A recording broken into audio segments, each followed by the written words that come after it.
BBC گروپ تقدیم می کند. دیروز به راه می گذاشتم، یک پسر جوانی را در لب دریا دیدم و چندی تماشا کردم. دیدم که او خود را به دریا غرق می خواهد کرد و چندی قوه هایی که داشتم به سویش دویده او را داشتم. اشک از چشمانش می ریخت و او را سوال دادم و گفتم که ای برادر، چی درد داری که اشک از چشمانت می ریزد؟ گفت من می خواهم که خودم را بر این دریای کلان غرق سازم تا دیگر این دنیای هستی را نبینم. با او سوال دادم، گفتم دردت چیست؟ به من آزادانه نقل کن. گفت دوست داشته ای داشتم که به من ندادند. گفتم تو فقیر هستی، تو نادار هستی.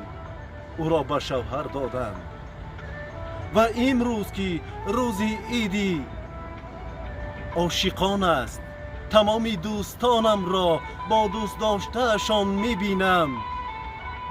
علمم میکند که من از چی کمم، امروز از دوست داشتم دور هستم و با من نیز دوست داشتم و به خاطر دوست داشتم خودم را به دریا غرق می سازم تا این که دیگر دنیای هستی را نبینم. و او گفتم ای جوان، تو ناحق هستی. برای یک دختری که مالی مردم است تو میخواهی که خودت را غرق سازی؟ تو میخواهی که چشمت را از این دنیای هستی بپوشی؟